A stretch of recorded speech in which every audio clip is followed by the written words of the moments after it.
შევარჩიოთ აბაზანა სწორად. იყო დრო, როდესაც ყველა სახლში მხოლოდ ჩასაწოლი აბაზანები გვხვდებოდა, შემდეგ კი შემოვიდა უკვე საშხაპეები, თანამედროვე ადამიანის დატვირთული და აჩქარებული ცხოვრების რიტმის გამო აქტუალური გახდა სახლში რაც შეიძლება მეტი სარელაქსაციო ვერ ვთქვი სარელაქსაციო. არა, თქვი, კარგი იყო. ხო, სივრცის შექმნა. ეს ეხება აბაზანებსაც, რასაკვირველია, თუმცა არ უნდა დაგვაუწყდეს, რომ აბაზანის შერჩევასა თუ მონტაჟსაც სჭირდება ცოდნა და ისეთი პრაქტიკული დეტალების გათვალისწინება, რომლებიც შემდგომში მის გამოყენებას მარტივს, მოსახერხებელსა და კომფორტულს გახდის. აბაზანის დაგეგმვისას ერთ-ერთი მნიშვნელოვანი გადაწყვეტილება, რომელი ტიპის კაბინა თუ აბაზანა შევარჩიოთ, თითოეულ ვარიანტს აქვს თავისი უპირატესობები და რასაკვირველია სუსტი მხარეები. ჩვენი სტუმარია ბლოგერი გიორგი ჩალიგავა და ახლა ის მოგცემს სასარგებლო რჩევებს. გიორგი, ძალიან დიდი მადლობა, რომ ხარ ჩვენი გადაცემის სტუმარი.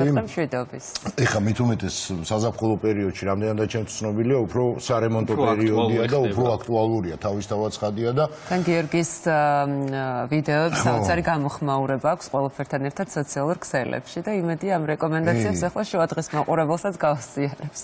რომელიც ჩვენც უნდა გამოვიყენოთ, აუცილებლად დაგვჭირდა, შენ პრინციპში უკვე გამოიყენე, ხო ეს? უკვე გამოვიყენე. ძალიან მოხარული. ხო, აბა მოდი დავიწყოთ საუბარი და პირველი და უმთავრესი რაც არის თვითონ პრინციპის შერჩევის.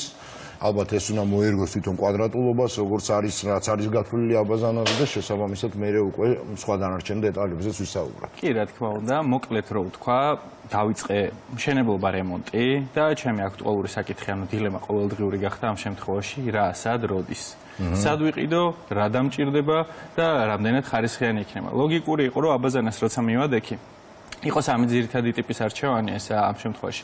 ეგრეთ წოდებული პოლიურეთანისგან, პოლიეთილენისგან ბოდიშით გაკეთებული ვანა, აბაზანის აშხაპე, რომელიც ხშირ შემთხვევაში არის ხოლმე პრობლემატური. კი, აკეთებენ, მაგრამ ერთი დიდი პრობლემა აქვს, ობი უჩდება, რაც არ არის ჯანმრთელობისთვის კარგი. მით უმეტეს მაღალ ტემპერატურაზე წყალს როცა მოიხმართ, აორთქლებს და პირდაპირ სასუნთ სისტემაში მიაქვს. კი, ძალიან ბევრი რჩევა არის იმასთან დაკავშირებით, რომ ამ შემთხვევაში არსებობს სპეციალური სილიკონები და ამ შემდეგ, მაგრამ ამოვიღე სრულიად, რადგან აი ეხლა რაც სურათზე არის ნაჩვენები, ეს ზუსტად იმ გორგოლაჭებზე რაც მოძრაობს, იქ როცა ჭუჭყი ჩადის, იმას არაფერი არ შველის თუ არ დაშალე.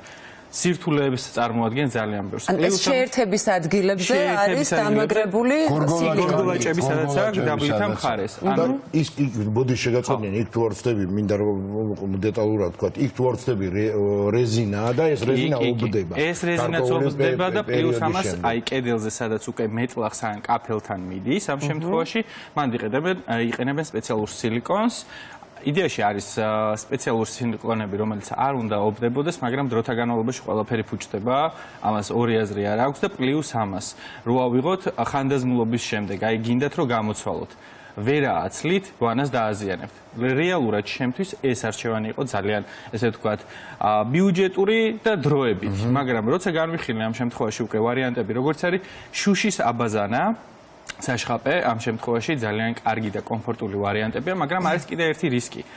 თუ არ ვიცით, რამდენად კარგად გამოწრთობილი არის ამ შემთხვევაში შუშა, ის შეიძლება გასკდეს და ძალიან ბევრი ფაქტი არის თბილისში და რემონტის ჯგუფში ძალიან ბევრს წერენ, რომ აი ჩემთან შუშა გასკდა. გვინახავს ასეთი ნეგატიური გამოცდილებები არაერთი და საკმაოდ გასათვალისწინებელია, მაშინ როდესაც აი მინის საშხაპეზეა საუბარი, მაგრამ აქაც ალბათ არსებობს, ხო ვთქვათ, ხარისხი, რაც მნიშვნელოვანია, რომ გაითვალისწინოს მომხმარებელს. ხარისხი ერთი წრთობის შუშის და უნდა ვიცოდეთ რა ბრენდი არის, მაგრამ არის ქართული წარმოებისაც ადგილზეც ამზადებენ და დაცვისთვის მაინც შუშა არის და შეიძლება ბავშვი შევიდეს, რაღაცა მიარტყას და ეგრე დაზიანდეს და ბავშვმა რო არ მიიღოს დაზიანება, ყველაზე კარგი გამოსავალი არის სპეციალური ფირი ეკრობა, რომელიც ამ შემთხვევაში როგორც ავტომობილზე საქარემინა არ იფშნება და სახეში არ გეყლება და თავზე არ გეცემა, ისიც ზუსტად ისე სკდება, მაგრამ ამ შემთხვევაში უსაფრთხოდ სკდება. ანუ ინარჩუნებს გრადობას მაინც. ანუ რაც არ უნდა მაღალი ხარისხის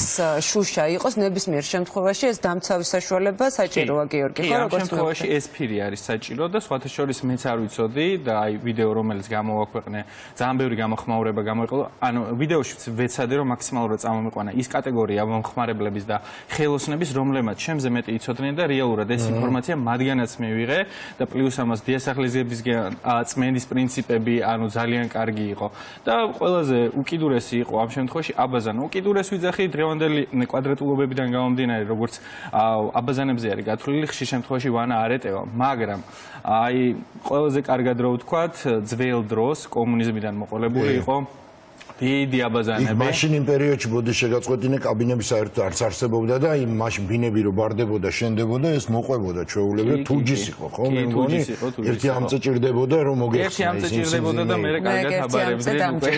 ხო, აბარებდნენ. კი, ყველა ეგრეა, აბსოლუტურად. და აი ყველაზე კარგი რაც იყო მაგ აბაზანებში ისაა, რომ აი თქვენ როცა აბაზანის დიზაინს აკეთებთ, თუ თქვენ თვითონ გეგმავთ, ძალიან ბევრი დეტალი უნდა იკითხოთ, რამდენ სისქეზე გაილესება კედელი, რამდენი იქნება ფილა, რომელიც უნდა გააკრათ და მე უნდა დაიწყოთ შიდა ინტერიერის დაგეგმა. რამას რატო აქ დატვირთვა? იმიტომ რომ თქვენ სტანდარტულად აი ესეთ აბაზანებს თუ შეიძენთ, ამას აქვს თავისი მოცემულობა, ზომა, სიგრძე, სიგანე. თუ ინდივიდუალურს არ გააკეთებინეთ, უბრალოდ ვერ ჩატართ ფიზიკურად. აი გათვლის დროს თუ თქვენ წინასწარ გექნებათ წყლის შემრევი, საშხაპე მილები, ყველაფერი დაგეგმილი, ესე ვთქვათ, უნიტაზის სივრცე და ასე შემდეგ და ასე შემდეგ. წინასწარ გეცოდინებათ უკვე ჩაეტევით თუ არა ამ კვადრატულობაში. ნუ პირველი ჩემი რჩევა იქნება კი, ინტერიერის დიზაინერი შეიძლება ინტერიერის დიზაინერის მომსახურება არც ისე იაფიჯდებოდეს რომ შეხედოთ, მაგრამ რაში გამოგადგებათ? თუ ვერ აკეთებთ თლიან სახს, აბაზანი დააგეგმინეთ. იმიტომ რომ ის დეტალურად დათვლის, ყველგან სად რა ჩაგეტევათ ამ შემთხვევაში მოცემულობით და პლუს ამას ზედმეტ ხარჯებს აგარიდებთ და გადაადგილებას აგარიდებთ უკვე აი მომავალში. აი ეს იქნება ძალიან კარგი. გადაადგილებას ანუ ადგილის შეცვლას თვითონ აბაზანის აი სარეცხი მანქანა აღარ გეტევათ, რას აპირებთ? სარეცხი მანქანა უკვე ნაყიდი გაქვთ. დაგეგმარება ძალიან მნიშვნელოვანია სარემონტო სამუშაოებში. Black Friday იწყება, მივდივართ ყიდულობთ. მე Black Friday-ზე წავედი, ცენტრალური გათბობის ქვაბი ვიყიდე, ჯერ კიდე სახლი არ მქონდა აშენებული. ოჩახი. ხო, აი ზუსტად ეგეთი მომენტი იყო. შავ პარასკევს. ნუ ფაქტი იყო, საქმე წინ წაიგდე და რეალურად იმაზე ბევრად გაცილებით დაბალფასში ვიყიდე, ვიდრე შემდეგ თვეებში იყო. და აი ზუსტად იგივე საკეთებს მომხმარებელი, ყიდულობს სარეცხ მანქანას, მაგრამ არაგაბარიტული არის. ან იმაზე პატარა გამოვიდა და რაღაცით უნდა შეავსოს. ზუსტად ბიუჯეტი ვახსენეთ, გიორგი და მოდი ამასაც უფრო დეტალურად შევეხოთ. აი თქვენ ახსენეთ, რომ პლასმასას აბაზანა ნაკლებად ბიუჯეტურია, მაგრამ ეს გრძელვადიან პერსპექტივაში თქვათ არ არის გამოსადეგი, მაგრამ პირიქით ბიუჯეტური არის. ის ბიუჯეტურია. ხო, ბიუჯეტურია, მაგრამ გრძელვადიან პერსპექტივაში არ არის, ხო? თქვათ რეკომენდებული. კი ბატონო. აი თითოეულ მათგანთან მიმართებაში თქვათ რა არის ყველაზე მნიშვნელოვანი, რომ აი ხა ისედაც ვიცით რომ ეს სარემონტო სამუშაოები, მასალა, ყველაფერი საკმაოდ ძვირი გვიჯდება და აი წინსწრებით რა დეტალები უნდა გავითვალისწინოთ, რომ არ აღმოჩნდეთ შემდეგ. წინსწრებით თუ გავთვლით ჩვენ ბიუჯეტს და ხარჯების კუთხით ხედავთ, რომ პლასმასიც კი გვეძვირება, გვჭირდება ძალიან კარგი ხელელსანი, კერამოგრანიტის ან ეგრეთ წოდებული კაფელის, რომელიც ამ ვანას ძალიან ლამაზად, ძალიან ბევრი დიზაინი არსებობს, ამოაშენებს და უბრალოდ ფარდას ჩამოვკიდებთ. შემდეგი ეტაპი არის უკვე ეგ პლასმასი, მაგრამ ხანგრძლივობაში ვერ გაკაჩავს, მაქსიმუმ 3-4 წელიწადი და უკვე ეს იშავე, როგორც დიასახლის და როგორც მაცხოვრებელს, აი რო შედიხარ, რაღაც აბაზანაში დილას-საღამოს ვატარებთ, ანუ კულტურა გვაქვს რა და შესაბამისად უკვე ეს ჩვენში ნეგატივს იწვევს და სარელაქსაციო სივრცე კი არა, რაღაც ბაქტერიული სივრცე ხდება და ამიტომ ვიცილებთ თავიდან. ამავდროულად თუ ბიუჯეტზე ვსაუბრობთ, ჩვენ აუცილებლად მინდა ერთ დეტალს არ ვიცი ხა დამეთანხმებით თუ არა, მე პირადად არაკომფორტულად ხო გზნობ ხოლმე თავს, მაგრამ როგორც წესი ძალიან ბევრგან სასტუმროებში ევროპაში აბსოლუტურად არაფერი არ არის, მოხსნილია პლასმასის, მოხსნილია შუშაც და უბრალოდ მხოლოდ და მხოლოდ საშხაპე არის. კი. და აი მაგ საკითხსაც გავაგრძელებ რამდენიმე წამში. შემდეგი არის შუშა, შეგიძლიათ გააკეთებინოთ, უსაფრთხოდ, ცოტა მეტი ბიუჯეტი ჯდება და საბოლოო აბაზანა. ჩემი აზრით, აი რაც მოიფიქრეს, საქართველოში როცა იყო ბებია ჩემის და ბაბუა ჩემის დროის მეფრინველეობა და მეცხოველეობა, მან იყო საშხაპეები, აი ესეთი საშხაპეები და იმათვის იყო შრომელთა კლასისთვის, რომ წყალი გადაეულოთ, სუფთად წასულიყვნენ. მაგრამ ეგ არ იყო სარელაქსაციო სივრცე. თუ სააბაზანოს როგორც სარელაქსაციო სივრცეს აკეთებთ, ამ შემთხვევაში უნდა გათვალოთ ის, რომ აბაზანა არის სარელაქსაციო. საშხაპი არის მხოლოდ და მხოლოდ მოსაწესრიგებელი. და იქიდან გამომდინარე, რომ დილას-საღამოთი მანდ ვართ, ამ შემთხვევაში ადამიანს შეუძლია თუ აქვს საშუალება საშხაპიც გააკეთოს და აბაზანაც. თუ არ აქვს ამ შემთხვევაში და მხოლოდ სარელაქსაციო უნდა აბაზანა. თუ ბიუჯეტურად სურს ამ შემთხვევაში პლასმასის ეგრეთ წოდებული საშხაპე. თუ აქვს ბიუჯეტი და უნდა ეკოლოგიურად მაქსიმალურად სუფთა იყოს ამ შემთხვევაში შუშის. ნუ ყველას აქვს თავისი ძლიერი მხარეები და პირიქით სუსტი აქ საუბარია იმაზე, რა ბიუჯეტის ფარგლებში გვინდა რომ ჩავჭდეთ. თუმცა ისიც უნდა ვთქვათ, რომ ბევრი ოჯახია ისეთი, რომელსაც ერთიც აქვს და მეორეც აქვს, თუკი კვადრატულობა ამის საშუალებას გააძლევს. კი, აი შემიძლია გითხრათ, რომ ესპანეთში კოსტა ბრაოს სანაპიროზე მოგზაურობისას ხუთვარსკვლავიან სასტუმროში ვერცეცი ვერ შეხვალ და ვერ იპოვით საშხაპეს. ან თუ არის ორივე არის, ან თუ არის აბაზანა არის. იმიტომ რომ სარელაქსაციო სივრცე არის და ეს ძალიან კარგად აქვს კულტურაში გათავისებული. ჩვენთან აი სტანდარტი რომ შეიცვალო რომ საშხაპე უფრო ერგონომიული იყო და დაპატარავდა, აი ეგ იყო რომ საშხაპეები წამოვიდა და ტრენდად ჩამოყალიბდა. რეალურად საშხაპე არ არის იდეალური გამოსავალი და ძალიან დიდი მადლობა გიორგი, ნებისმიერ შემთხვევაში ერთი ვიცი რომ მაშინ როდესაც დროის მენეჯმენტზე და ამ ცხოვრების აჩქარებულ ტემპებზე ვსაუბრობთ, ალბათ საშხაპე ყველაზე მოხსახერხებელია რა. ყველაზე მოხსახერხებელია კი რავდილად.